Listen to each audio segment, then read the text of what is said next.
every team and organization that I've joined in the last kind of 4 years, it's been almost cookie cutter in terms of my approach to getting to concrete plan for change. The plan itself is drastically different for every organization, but that approach to getting there is repeatable. It occurred to me, why is no one else sharing their approach to doing this? And so dysfunction mapping is that, right? It's my attempt at how do I make this something repeatable that you can kind of teach someone to do. And it's not just, hey, here's a framework, get certified in how to do it. It's here's a thing that you can use that you can actually apply in your team or organization to create one of those concrete plans anchored in real perceivable outcomes. Welcome to the Product Agility Podcast, the missing link between Agile and product. The purpose of this podcast is to share practical tips, strategies, and stories from world-class thought leaders and practitioners. Why, I hear you ask? Well, I want to increase your knowledge and your motivation to experiment so that together we can create ever more successful products. My name is Ben Maynard, and I'm your host. What has driven me for the last decade to bridge the gap between agility and product is a deep-rooted belief that people and products evolving together can achieve mutual excellence. And this week we're joined by Michael Lloyd. Now, Michael is an outspoken critic of many of the things that the Agile world hold dear. To that extent, he is a thought-provoking conversationalist, and he joins us for 2 episodes where we explore dysfunction, systems, and the state of the Agile certification industry.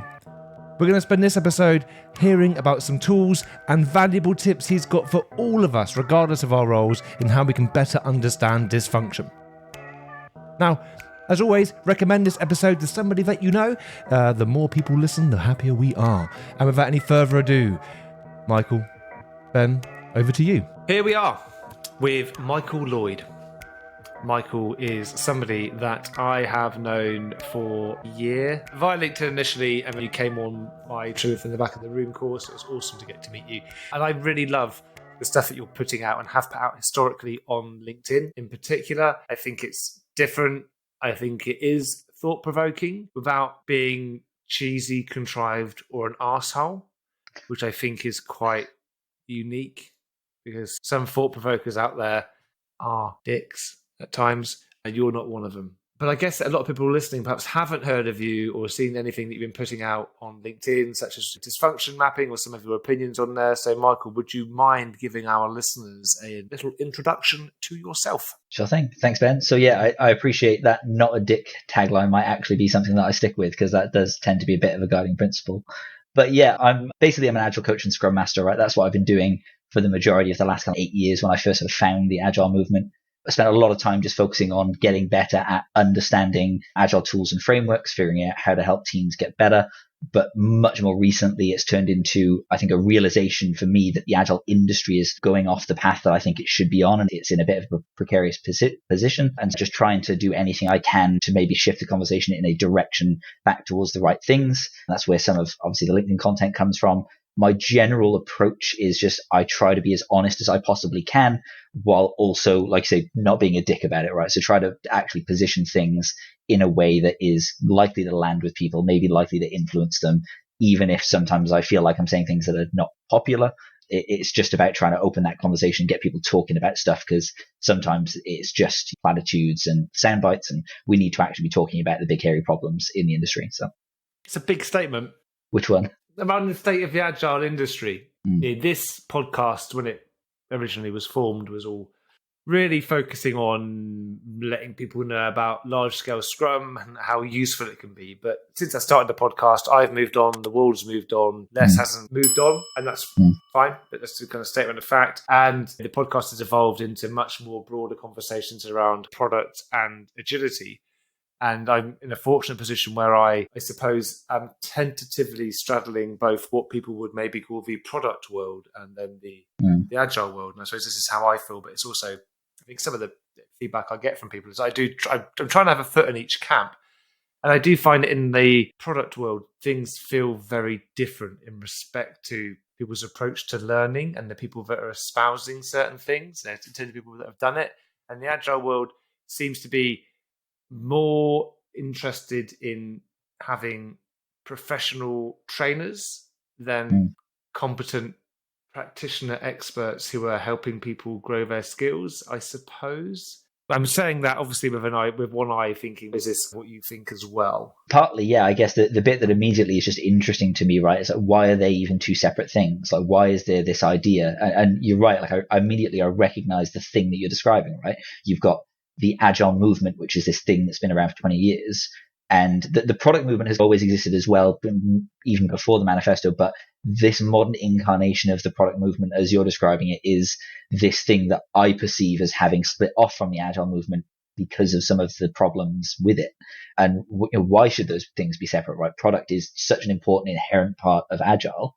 And the fact that so many really bright people have broken off to try to have a conversation away from that, I guess, big A Agile word, I think that maybe says a little bit about the problem that I perceive, and I think maybe you would as well. I guess I'm curious for you is, what do you think is the difference between the Agile movement and the product movement? What separates those two things? I obviously don't know for sure. I can go with my gut feeling and some of the things I've observed, and I say some of the things I've been talking to organizations about here and there, which is Agile came from a lot of programmers generally, and was made popular by programmers, and it was called the Agile Manifesto for Software Development. So basically, Agile Manifesto for Programmers, and it came from that world. And what was interesting is when you listen to The Land That Scrum Forgot by Bob Martin, and he talks about how the Scrum Master courses became so amazingly popular, but the space that he was loaning Ken Schwaber to do the training just wasn't big enough. And he was wondering, how come everyone's getting these certified Scrum Master courses and they're having to get a bigger space when our XP boot camps aren't filling up and we're not having to expand? And yeah, we're saying Agile is it's a software thing. So how come all these software professionals are going onto the Scrum Master courses? And it turned out it wasn't software developers that were going on the Scrum Master courses, it was project managers. And at that point, the Agile world bifurcated. And I think that some of it is because it did come from a programming background. I think it was embraced early as a method of managing projects. And it never really got deep enough into what having a successful, what creating, discovering, refining, managing, delivering a successful product was really all about, because other stuff had to be added to it. And I think the product world, so much great information, so many great people. I think that barriers to entry were dropped, particularly around COVID. I think technology moved forward, and I've got great tools like Pendo, where actually like validating your hypotheses can happen by actually understanding what the users are doing, rather than en masse, rather than just a few kind of small kind of lab sessions where you're interviewing a user as you go. I think that's really tapped it all. And I think that if you're a product person who wants to make a living through talking about product, why would you try and hook into Agile when that isn't part of what you've done? You're a product person, so you just treat it like a product and you do your own thing. And I think that I think that's why it's different. Although I agree with you, I think the term which I am very keen on is product agility. I think that we need nimble, agile products, and I think these things work really well together. But I don't think that is selling as well as giving nice blog posts explaining what we can wedge in between. Yeah, and that for me, I think that's exactly where the source of pain is drawing me to, like, the issue with our industry as a whole is, they say it's which things are selling well, right? I think you said a comment earlier as well about we're chasing the certifications that we can sell, which we're chasing the ideas that people like to talk about. We're not thinking about this cohesive whole of what's this stuff that we're even doing, right? What's the value we're delivering for our customers? And it feels weird that the Agile movement, which I totally agree, you're right, it began as a software development approach, right? Philosophy. But I think that the reason it was successful was because it defined itself as being broader than that, right? It realized that software development was about more than just writing code. It was about responding to change and delivering value. But the problem with the industry that's sprung up around it since then is that it hasn't really properly taken on board all of the stuff that we've learned through doing over that next 20 years since the manifesto was written.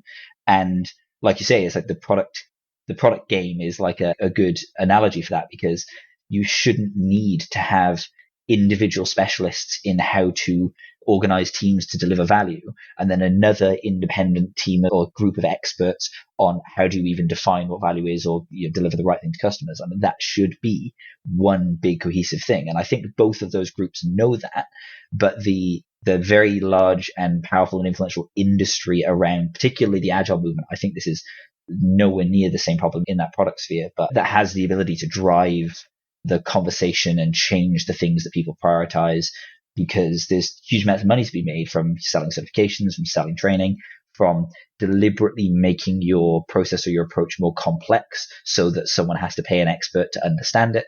That really just goes against everything we've learned.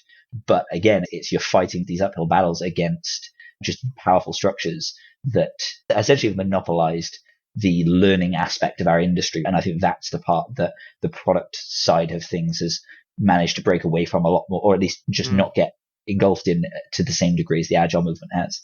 But as of yet, there is nothing that's monopolizing things it's quite in the same way as there in the product world.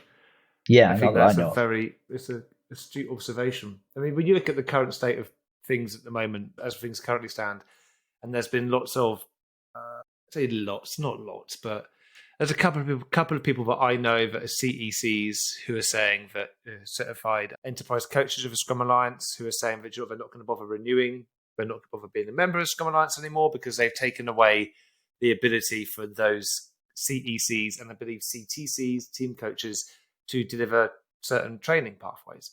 Now, ironically, I don't know how much you have seen what's going on, but CTCs and CECs, so certified team coaches and certified enterprise coaches for the Scrum Alliance, historically were allowed to run cohort-based kind of coaching programs to take people on a pathway to advanced Scrum Master. So multi-month process, giving them some education, some support, coaching them along the way, and watching them improve and get better.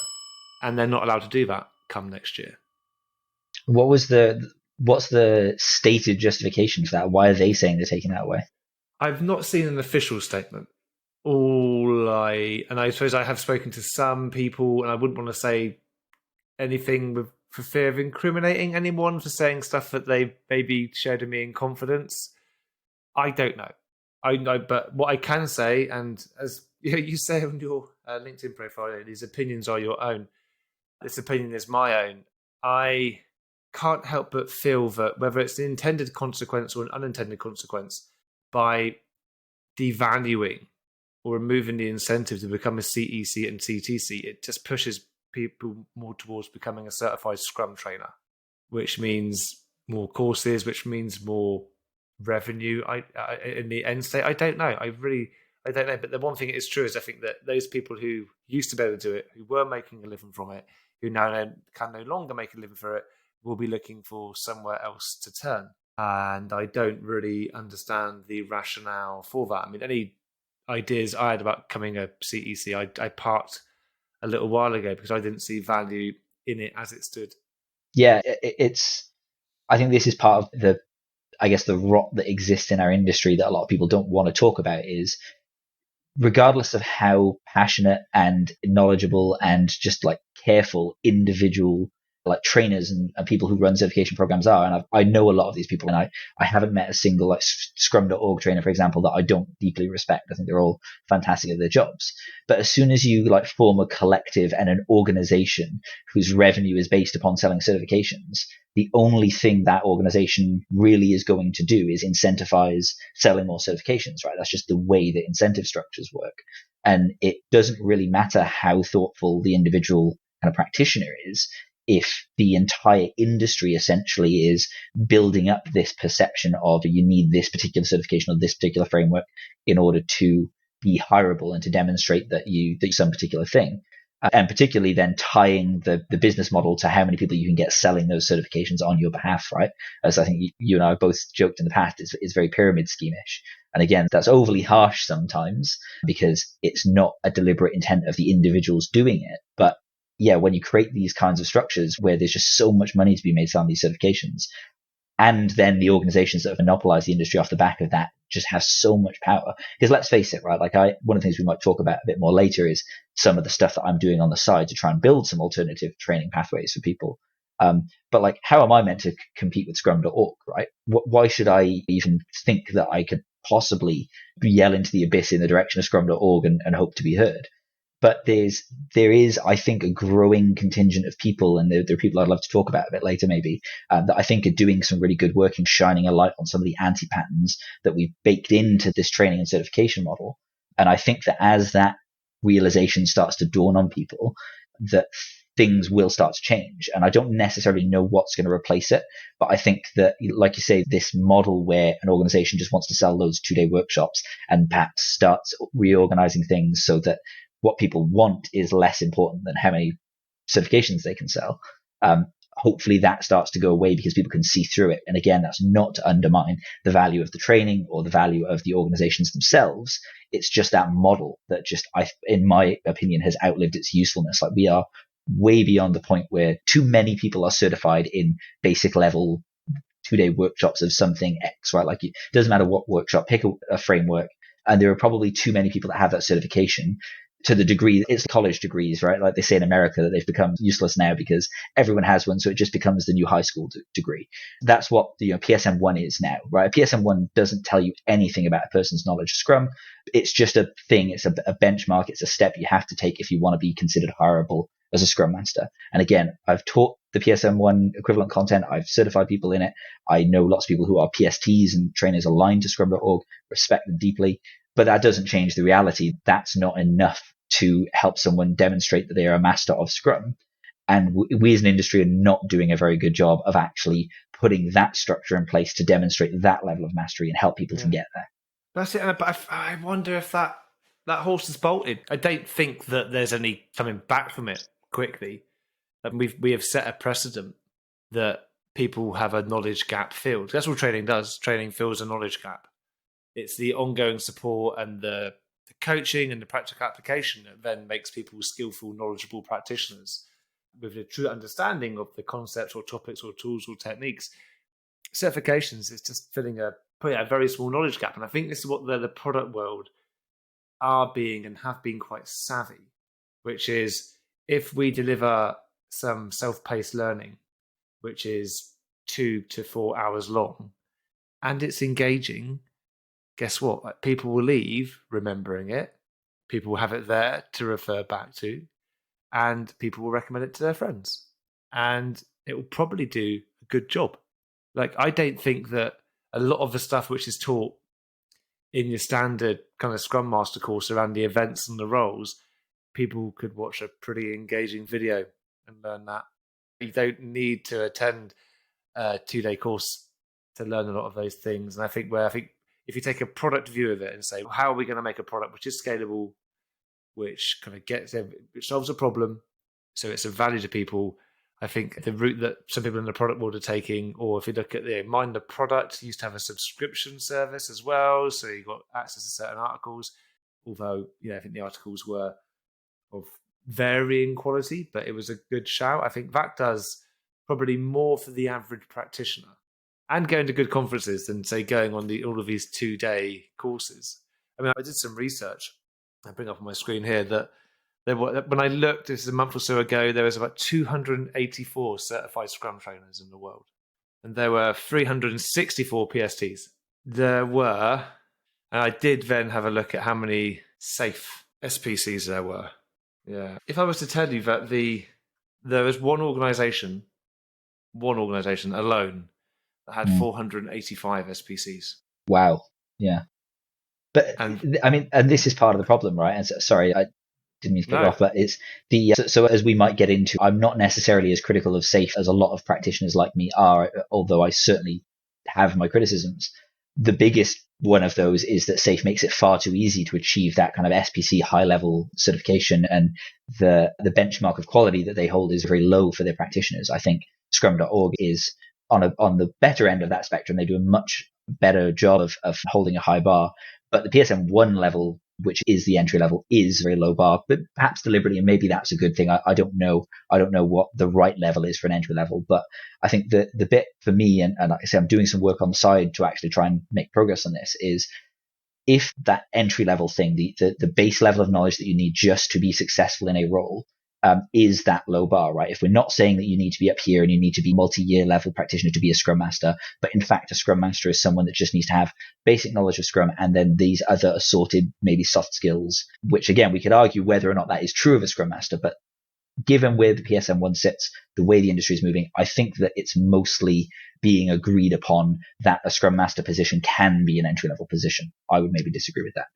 But if that's true, then it shouldn't cost $1,000 to get just the basic foot in the door certification to prove that you've got that, right? There's a mismatch between those two ideas. And I say SAFe kind of does this problem wrong on the other end. They charge you even more. It's not necessarily any harder. And then they allow you to train people without any confirmation that you actually really know what you're doing. No experience necessarily in anything you're saying. Yeah, exactly. And it's so the thing for me is a trick, like visualizing what a good, let's just use Scrum as the example, right? I'm not married to that framework, but it's the most popular. If you were going to create something that was going to help people to get into a Scrum Master or Scrum type position, as well as move down that path of mastery, there's two elements. There's, like you would sort of alluding to earlier, there's the cohort style programs, right? You need some longer term pathway where you incrementally test and verify your knowledge and learn.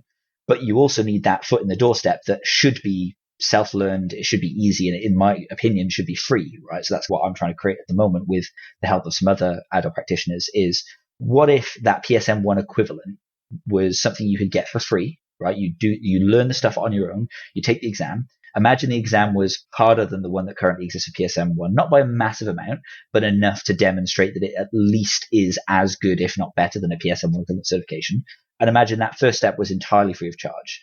And then the only thing that you have to pay for is the time of the high-level trainers, the really experienced practitioners, to guide you through the whichever parts of the program that you think are the skills that you need to develop. And you can, do this in a modular way and get badges or certifications for the bits that are relevant, but it's a fully modular process that you can just pay into as is relevant to you, and that you could potentially audit as well. So maybe you could go through and get that content without paying for it. You just wouldn't get the certification or the badge at the end.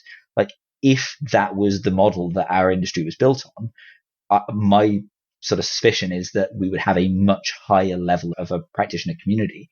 But how to create something like that and break it in against that wave of things like Scrum Alliance and Scrum.org and Scaled Agile is just such an uphill battle.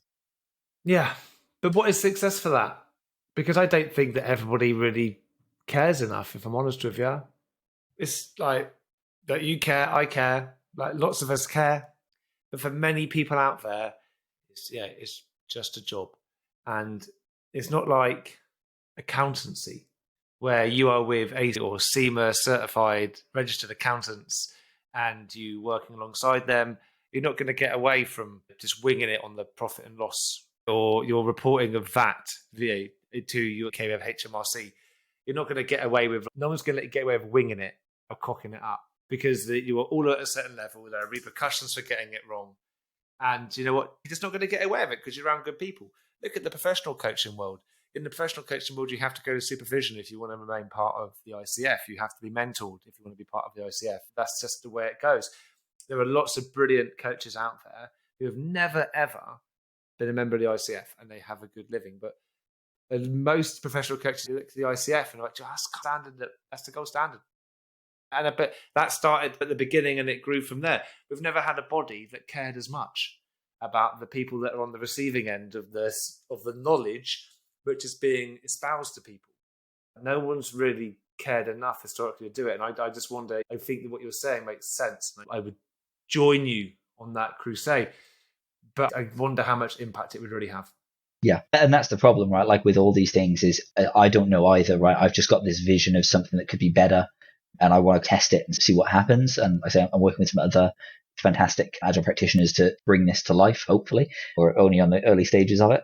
But I think you're right. There's an element here as well of it's what I often call that bar that our practitioner community has to hold, but maybe it's actually something more formal than that. Is we need to have there need to be repercussions for people who are not competent. I know that probably sounds really harsh, but I think our industry needs a bit of that. And again, I do think the majority of people have the best intentions and they try to get good information, but in an organization that is highly dysfunctional, as most are, let's be honest, if you're not a person that spends a lot of time, like you say, talking to other professionals who are doing this and have that expertise, it is very hard not to have your ideas of what good practice looks like soured by the things that you're doing on a day-to-day basis in a highly dysfunctional organization. And so my experience of this, and again, I can only speak to mine, but I've hired a lot of Scrum Masters and Agile coaches over the years in various places and companies. And I usually find particularly the Scrum Master role, I think is an interesting one because it's quite a well-defined role, right? It's not something that necessarily varies that much because Scrum is something that's central in the Scrum Guide. And when I hire Scrum Masters, I would say that 9 out of 10 of those that I interview, and that's not even excluding the ones even that don't get to the interview stage, but 9 out of 10 of the ones that I interview, I would describe as being not competent Scrum practitioners. And I don't mean that in a harsh way. I just mean they don't know Scrum. And as you and I have talked about in the past, like I don't necessarily think that Scrum is the be all and end all of being a good Agile practitioner, being a good product person, being a good delivery person, any of those things. I think actually it's entirely possible to just throw Scrum to the side and still be really good at helping teams and delivering value. But if you're going to be going into a Scrum Master position and you have not even read and understood the Scrum Guide, and every other sentence is just a very clear misunderstanding of something in the Scrum Guide, that to me is a concern. And it makes me wonder what else it is that you have pulled in from the dysfunctional organization that you've come from and don't realize is a problem. And I think that's what I mean about the higher bar. Sorry, go on. Yeah, no, don't apologise, man. No, because you're right. You are right. But then they've been in an organisation where they were able to get that role and execute that role to an extent where that organisation said that's adequate. They will go get a job in another organisation where they'll get a job. Right? They'll get a job. And this is what we are not saying is these are bad, unskilled people. We're just saying that if you're aiming for a certain level of Scrum, and we're using Scrum as an example here, it could be anything, right? An understanding of walnut trees. You're hiring a boroculturists, and then they turn up and they're like, "Oh no!" So what I'll do is, when I climb that tree, I'll get my shears, and I'll keep them open. I'll just put the rope in between the open blades, just so it keeps them open. You can be like, and when you fall, what's going to happen? Oh, but it might just snip through it. That's fine because it's on grass. I'll be like, okay, not hired. You haven't quite reached the bar for my walnut tree boroculture company, right? But they will go somewhere else, and undoubtedly they'll get another job somewhere, and then they'll break their legs or whatever, right? But that's just like they're saying. There's a certain bar we want to go for here. But if you are going to get a job as a product manager, right? Sack off product ownership for a moment because that's just a bag of snakes. Right, and then we're just going to end up tying ourselves in knots. You're going to get a job as a product manager. You're going to be interviewed by people that understand product, and you're going to be interviewed. My guess is by people who aren't going to. And so you've come from a product job, and you're going to be interviewed by people that understand product. If you're no good at it and you've got no experience, you're not going to be able to get a job in that realm. You're just not. Right? You're just not. But chances are that you will be very skilled and experienced, and you will be able to have the conversation, and you will get a job in a product company. But it isn't something you can just go on a 2-day course, call yourself it, and then try and get a job. And I think this is like when I think of product, and this is a broad sweeping statement, but I think of situations where there's less room to hide because you're not talking about coaching a team or something which may be deemed as on the more kind of softer, fluffier side. And I say that with absolute respect, right? Because that's what I spend a lot of my time doing. And that's softer, fluffier side. You're talking about, can we make money from this thing? And what techniques are we going to use to understand we're getting good hypotheses? And can I convince my senior stakeholders that actually this is worth giving me a credit line so we can invest some money in this and see how it goes? And I have to see a return. Like, there's nowhere to hide in that.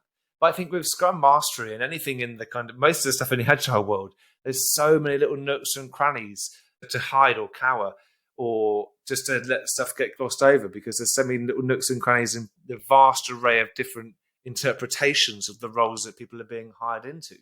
Yeah. And there's two big reasons for that, in my opinion. You can look at this from two directions, right? And so I agree with everything you said. And it's when you look at it from that product perspective I can't think of a more eloquent way to say this, but the product industry is not up its own ass in the same way that the Agile industry is, right?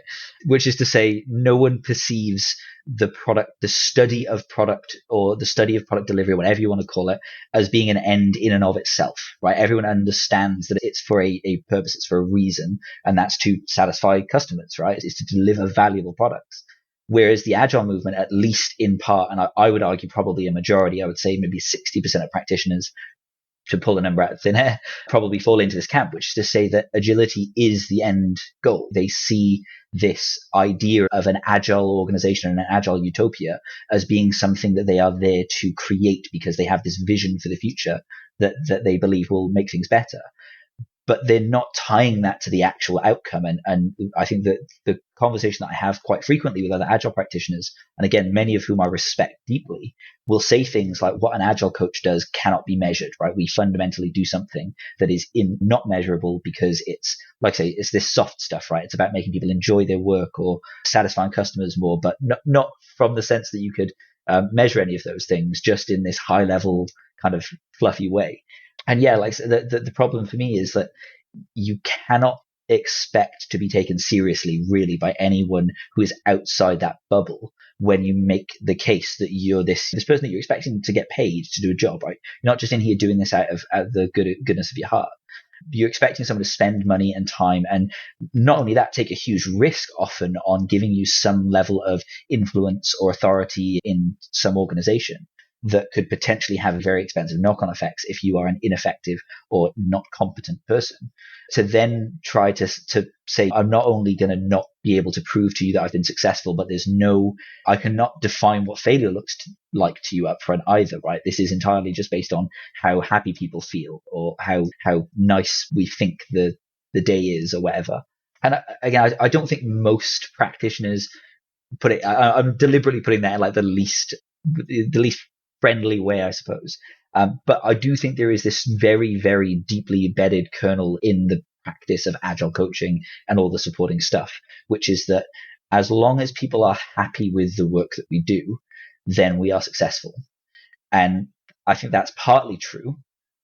And this is something that, like you say, you cannot hide from in the product world, and you shouldn't be able to hide from in the agile world, in my opinion, is that you also need to be able to demonstrate actual results. And that means more value delivery, or teams that can deliver more frequently, or integrate with fewer, or any myriad of things. And I'm not implying there is one single catch-all metric that will solve all these problems for you.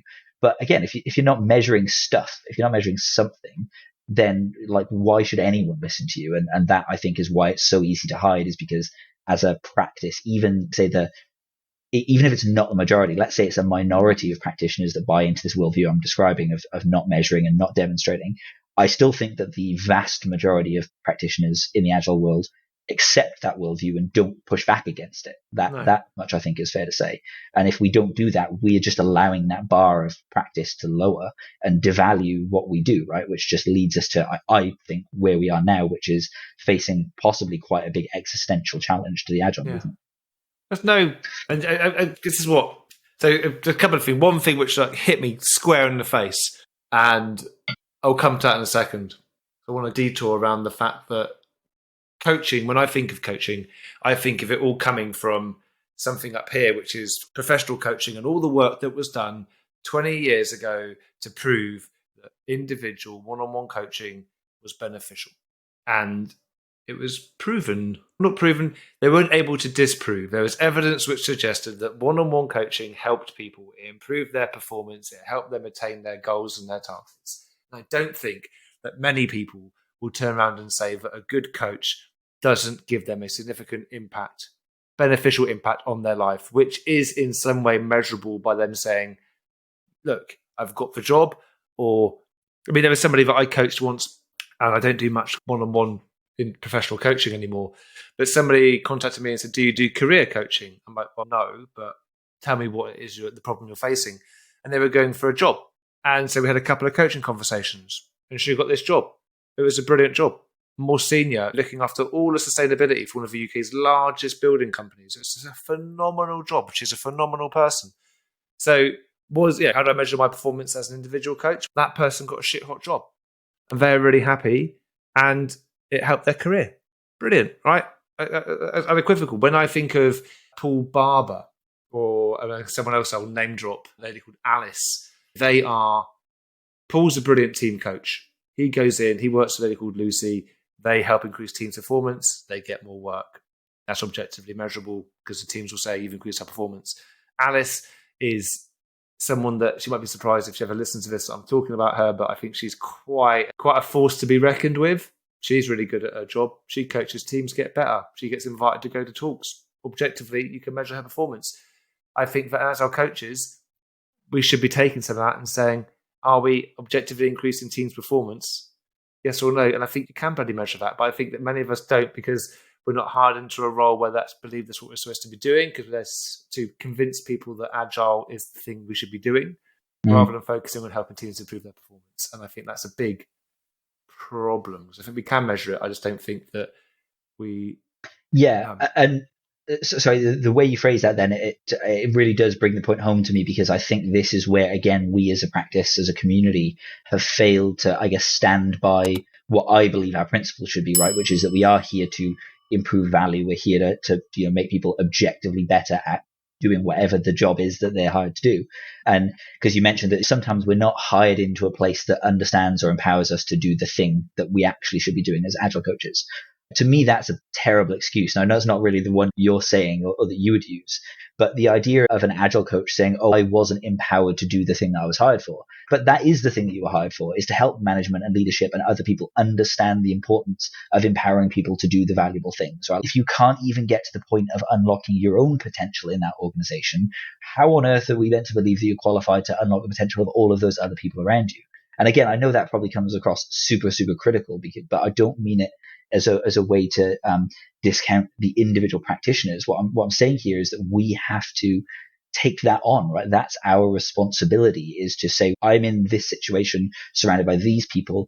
How do I make it better? And I am by no means like the best coach in the world. I am not perfect, and I've made mistakes. But with one exception, every organization or team that I have ever been a part of has been so obviously and measurably better by the time that I've left, that no one has questioned the value that I've delivered. And the one exception of that was a place where literally 2 weeks in, I realized this is just completely beyond saving. All I can do is say, sorry, you're on your own, and leave. Right. And so those places do exist. But I know, so that organization that I started with, there were other coaches that started around about the same time I did. And a lot of them, they just said, I'll just stay on for the next year and collect the paycheck, and it's not going to improve. It's like, that's the sort of integrity that we have to be or the integrity gap that shouldn't exist in our industry, right? Like, we have to be able to say, here's what we're here for. Here's what we're going to do. Regardless of the exact direction or the exact place that we end up, we need to be able to show that we have made things better in some way. And if we can't do that, then we should be leaning on the rest of our practitioner community and figuring out how. And that's the part I think that's missing, is we're all so insular. The only training and support we offer is here's how to do safer, here's how to do Scrum. It's not, how do you navigate your way through these problems? How do you come up with a concrete plan for change? How do you actually get people on board for making change? And there's just so little, and it's not that there's none of that out there, but it's not common enough, and it's not pushed hard enough by those of us who've learned these patterns as a requirement, right? As you must know this stuff, not just this framework or this certification. You must know how to actually make change. And that's what we need to just solve, I think. Doesn't sell, though. Doesn't sell, man. And I think that people, like, if it don't sell, then it's only as altruistic as certain organizations are going to get. I think that's part of it. I mean, one thing that I've thought of recently was that you look at Scale Agile framework, played a blinder, absolute blinder. I'm even wearing the rugby top today for those from when I was invited to the Safe Leadership Retreat 5 years ago. I never got invited back. I was quite upset about that. But, I had some great lunches. And I met some nice people. Yeah, I did. One person who's no longer with us, a bloke called Martin Burns. Lovely bloke. Really, a great loss that he passed away a couple of years ago. That as an aside, they played a blinder because they gave a framework, a harness, something which said, learn these things in these contexts to do well. And the thing is, Scrum stops too early. It starts late and ends early. Right? So you've got a very little frame in which to get people to learn. And honestly, once you learn the key roles, why bother with the rest? Like Scrum.org doing some interesting stuff. Where they're saying, like, learn about Scrum and UX. I think Scrum.org have got the right idea. I think they're offering some of the right syllabuses. I think they are pushing it a little bit, which needs to happen. I find it interesting that with Scrum.org, you can pay to do the PSM1. You don't have to go on a course, unlike Scrum Alliance. And yet in org, they have more trainers. So there's a weird, but maybe the course density is lower for Scrum.org trainers, but there's an interesting thing there. But you can only learn things within the frame of Scrum. I see Agile, I've got this amazing roadmap of these brilliant collections of learning outcomes that have been written by some of the best and the brightest that we've got. And nowhere near as popular as Scrum Master courses because there's no frame to hold all that together. And I think there's something about us as humans that when I think back to my childhood, right? And here's the one for the people who are watching this on YouTube. I liked a sticker album. Do you want to see one of my favourite sticker albums? Go on. My Little Pony sticker album. My Little Pony. I never completed it. Makes me sad. No, makes me gaps in My Little Pony sticker album, which I'll never fill. I think that this is a good metaphor for SAFe. It's a sticker album. And it allows organisations to fill their book with all the stickers they need to complete the whole story. The Scrum sticker book is much, much smaller with far fewer stickers. And there's some extra little things. You can buy a little add-on at the back and you can... I've completed the album, mate. I'm going to move on to the next thing now. Why do I need to do it again? I think that people need a frame in which to learn about the extra stuff to make it real. Because we love collecting shit. Yeah. So interestingly, though, I think that's a good metaphor for SAFe for another reason, is that you're probably going to get a message from someone after this that's got a rare, unopened My Little Pony sticker thing that they're willing to sell you to help you to complete your collection. Yeah. And that's it, right? There's always someone that's willing to sell you the thing that you think you need. But I think so the bit that's interesting for me, and again, so full disclosure, right? I'm PSM3 with Scrum.org. I'm SPC6 with SAFe. I've trained and certified others in both of these frameworks. I have friends and enemies on both sides of both of these spectrums because I'm just honest and people don't tend to like that. That's harsh. People disagree with me and they're allowed to.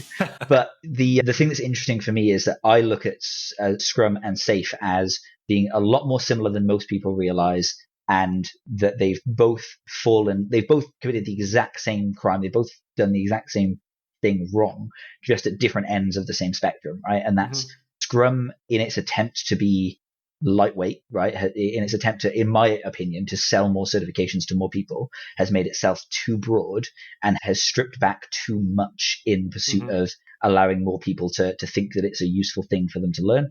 And so one of the side projects I'm working on at the moment is rewriting the Scrum guide from the perspective of software, because I believe 90% of people who are using it, they are using it in software. We like to pretend that it's not, but that's the reality.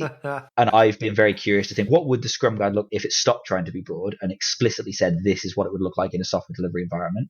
And so I'm just going through that process. And then SAFe, on the other hand, right, like it's got lots of really cool tools, and it uses a lot of really good things, some of which it changes in ways that I think are not as good as the source material. But for the most part, it provides a lot of good guidance. But it also just drowns people in stuff with no framing or context for how to actually connect these, other than to get a certification and to go through a implementation roadmap that involves certifying a bunch of other people, right? Like, the only reason that I think I know SAFe as well as I do is because I went through that process, right? I was skeptical of it. I decided I want to actually understand it. So I got my SPC certification. I got the SPC certification, was like, wait, is that all? That was easy. So then I was like, I'm going to certify a bunch of other people. And so I went through SAFe for Teams and Leading SAFe and Lead Portfolio Management and taught those to other people. Now I feel like I know it. And my criticisms of it have very much been peeled back as I've gone through that process. But the thing that remains in SAFe for me is as the big positive, and the reason that I think I'm just less critical than the average practitioner, is because it does provide actual guidance on stuff that is important that other frameworks and processes just pretend doesn't exist, particularly for large organizations, right? I totally understand the sentiment of don't scale to big, complex organization if you can get away with not scaling, right? Cool. Yes, we can all agree on that. But let's face it, there are hundreds, if not thousands of organizations in this country alone that are already operating at a scale where that level of complexity is just inbuilt. And you can't just peel it all back to individual Scrum teams and build it all up from there. And when I hear Agile coaches and Scrum masters and the like, and they're like criticizing, for example, one of the big ones that SAFe gets a lot of flack for is the way that it handles story points by starting from a single normalized starting point for teams and says one story point is 1 day roughly. And they criticize that for good reason, and I understand why. But most Agile practitioners don't have an alternative approach for a big organization that needs to know how bloody much it's spending, not just in general, but across various value streams, whether it's operational expenditure or capital expenditure. These are like big, important business problems that none of the other frameworks actually really provide any guidance for. SAFE's guidance isn't the best, but it's guidance, right? It's something. And I think this is where I start to get really frustrated sometimes, is you can't criticize the thing unless you both have an alternative, like an actual real usable thing that can take its place, that you have actually demonstrated success with. And the vast majority of Agile practitioners that I talk to, they have never helped organizations with dozens of teams. I guess that SAFE and Scrum, they both fall off at they have the same issue at two ends of the spectrum. Scrum is incredibly broad and it tries to be a framework or a tool for everyone. But we know realistically that 90% of people using it are in software or software-like delivery environments. And so one of the things that I've been working on, right, is this idea of rewriting the Scrum Guide from the perspective of software delivery. What would it look like if it didn't try to be everything for everyone to try to sell more certifications, but what if it was more concerned with providing real concrete guidance, still in a lightweight fashion and without compromising any of the end, and being a bit more concrete to what does it look like in a software environment. And I'm really just doing that as a thought experiment to see what it would look like and see how drastically different that would be from the current Scrum Guide, because I think this version of it that I'm putting together is probably closer to what it should be to be useful to people. Whereas SAFE, right, it goes off the other end of the spectrum, which is there's just so much in there. And a lot of it I think is really good, actually. I think there's a lot of stuff that is a bit questionable. Some of it's not as good as the source material they've pulled from. But at least it's giving people real guidance of how to solve some of these more difficult problems, particularly that problem of scale, right? And I think where I start to get a bit frustrated with the conversation around SAFE is that, yes, I can buy into the idea that you have to descale an organization where you can, or just not scale up if you can avoid it, right? If you can have individual feature teams delivering valuable products end to end, that's awesome, and you should do that. But the reality is there are hundreds or thousands of companies in this country alone that are already massive and incredibly complex, and they need guidance. How do we get from this old-fashioned bureaucratic, dare I say, waterfall approach to something that's a bit more incremental, a bit more value-led? And SAFE gives people real practical tools for that. And so, yeah, the challenge as a practitioner, the bit that annoys me as I've learned more and gotten my SAFE certification and taught people more about it, is you have to have real guidance that you can offer that you can demonstrate works, right, before you can shit all over someone else's idea, in my opinion.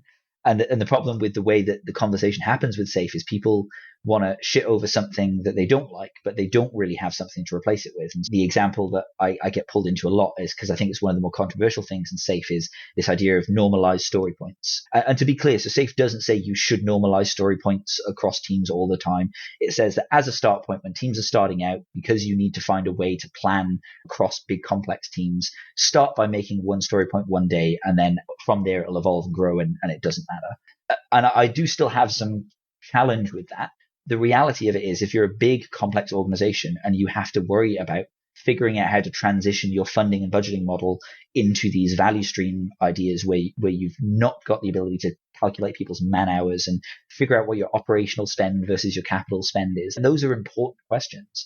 And I would say probably 98% of Agile practitioners, I know I'm good at just pulling random percentages out, but 1 in 20 probably is the degree to which my experiences have led me to practitioners that can actually legitimately say, instead of that, do this thing, and I can show you how I've done it before and why it's been successful. What most people do is just say, oh, just no estimates, right? And I happen to be a big advocate for the no estimates movement. I think it is absolutely the future of the Agile practice world. But in order to get there, you have to go through a bunch of other things. You can't just take an organization that has millions of dollars that it needs to justify to the tax man as to where it's gone, and then say, oh yeah, it's just no estimates, right? No, that's not helpful. And so SAFE, for better or for worse, it gives people concrete stepping actions in the direction of greater agility. And again, I'm not without criticism of it as a framework, but I think for those contexts, you need that guidance. And then Scrum, say, on the other hand, it just, again, I love it. I think it's a perfect tool for the vast majority of software delivery teams, but it doesn't actually provide enough guidance to get people solving problems. And the irony there is that most Scrum masters that I talk to, the patterns that they end up falling into in their teams are very similar team to team. And yet we always talk about this. The reason you can't provide concrete guidance is because every team's different and you have to experiment, and that's all true. But let's talk about the fact that 90% of what we do seems to be about the same across teams and how we actually got to that point. And I think if we did a bit more of that, we'd be in a more successful spot. Yeah, no, I think if SAFe was pitched as a library where you could go and just take what you need, and no one would have an issue with it. But I think it isn't that. I think it's the fact there are, in my calculations, somewhere around 4,800 SPCs globally. And more than almost 10 times the amount of of Scrum.org and Scrum Alliance trainers, like CSTs, PSCs put together. There's a phenomenal amount of people out there who are set to train it. And it's a great product, and it allows people to make money from it. And I think that taking your sensible, pragmatic view of it, absolutely, it's got a whole heap of guidance. But so is less. But less isn't popular because it doesn't solve enough of the problem. Yeah. And the Scrum Master role is flawed. It's a problem because it should be a coaching role, but it's not deemed as coaching. And to be a coach, you have to be an agile coach, which is different. And it's utter nonsense. And if I loop back round to talk about the product world as well, is that like SAFe does well because it isn't all about here is some education on how you can support people. It also says to people, here is some education on what you should be doing. Right? In the product world, it's all about it's very little when you look at the education around stuff in the product world that actually says, and this is how you support people in the product world. It's much more about here is something practically you can go and do, go and try. I've tried it, it worked. Yeah. And it's very much weighted towards that. Whereas the agile world, it's those are people who don't create product anymore, don't do product management, haven't worked as part of a team, creating a product and been through that pain, the anguish and the joy for a long time, maybe for some people, if ever. So it is this kind of fluffy supporting role or roles that exist without a strong code of ethics, without any link back to actually how you measure like the effectiveness of proper coaching or mentoring. And I think that's kind of part of the problem. And I think that there are things we can do to tweak the system, and to challenge it and to help people. But I do wonder if, as I said earlier, if that horse is bolted. And it's not. I'm saying it's not worth. It's definitely worth trying. But this is why I think that the third way for me is product and agility, and they should have always been one. They're not one, and let's not try and drive a wedge between them. Let's try and bring it together. And I think if we do, that opens up new opportunities and perhaps a new way to try and make the best of both worlds. I don't know. Only time will tell. Oh, sorry. I was just going to say, because a little bit of a segue into plugging my own content, but this is why I started thinking about dysfunction mapping, is because to your point that has the horse bolted, can we actually make a difference in raising that bar of the practitioner? For me, the answer is partly challenge that monopoly of framework certifications, but it's partly give people actual tools that they can use that help them to do this stuff, right? Because like I say, for me, the thing that I've learned of 8 years of doing this is it's mostly a repeatable pattern when you're a coach and you enter a team, right? And yes, every team is different. Every team has its own challenges, and you cannot just bring solutions in that you've seen elsewhere and expect them to work. But your approach as a coach, as a practitioner, as a scrum master in pulling out those problems and finding patterns and helping shine a light on them so the team can self-organize and figure out a solution to them, that is in itself a somewhat repeatable approach. And something that I've found at this point, like every team and organization that I've joined in the last kind of 4 years, it's been almost cookie cutter in terms of my approach to getting to concrete plan for change. The plan itself is drastically different for every organization, but that approach to getting there is repeatable. And it occurred to me, it's like, why is no one else sharing their approach to doing this? And so dysfunction mapping is that, right? It's my attempt at how do I make this something repeatable that you can teach someone to do.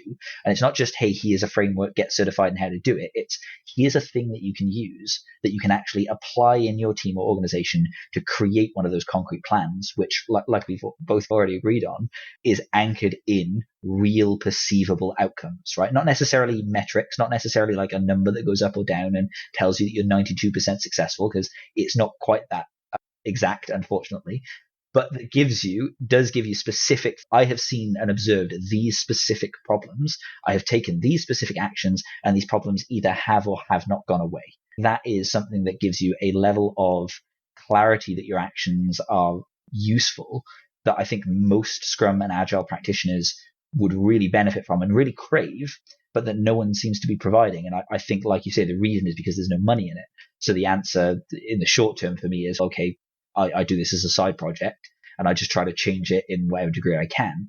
But I think longer term, if you can just lower the bar of entry and if I can create these tools in a way that doesn't require me to sacrifice 2 days of my time to teach it to someone, and I can just say, here's some content, consume it, now you know how to do it. Hopefully that means that a lot more people will be interested. They don't have to fork over their hard-earned money instead of buying beers or a new PlayStation. Nice, those things are. And then there's a whole can of worms we could open around the perceived value of free things, and actually what is the right, is free or is it charging just a little bit? But I think that we should draw this episode to a close, because this is we've been talking for a while. It's been lovely. I've enjoyed it.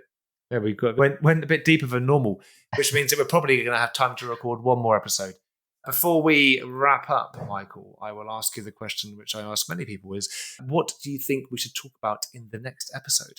So I'd love to talk a bit more about this detail of how do you actually support people into, I guess, being more effective practitioners and actually measuring the success. But yeah, I'm also interested in a bit more in this future utopia, right? Product and Agile together. What does that look like? That's something that interests me. Okay, sweet. All right, let's talk about the measuring success, and we'll throw some ideas out for that. We'll try and make it as practically useful for people as possible. Nice. And we'll look at both sides of the coin, product and Agile, and then time permitting, maybe we'll talk a little agility as well. Yeah, sounds good. Brilliant. Thank you so much. Yeah, cheers, Ben. Michael, it's been wonderful to have you here. And we're one episode down, one more to go.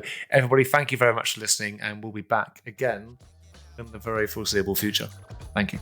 Thank you. I hate to say it, but I do find Michael a little bit thought-provoking, and normally when I see it on a LinkedIn profile, I cringe incredibly, but I think in this instance, it's warranted. So please come back and get some more of Michael's thought-provoking conversation next week when he joins us for the second, somewhat shorter episode than this one. So thank you very much for getting to the end. It's always a pleasure when people hang around. So from me to you, a huge thanks. Your support in listening to this podcast means a whole heap to me, my producer, and the people that are around me that support me. So thank you very much for listening. My name is Ben Maynard, and this is the Product Agility Podcast.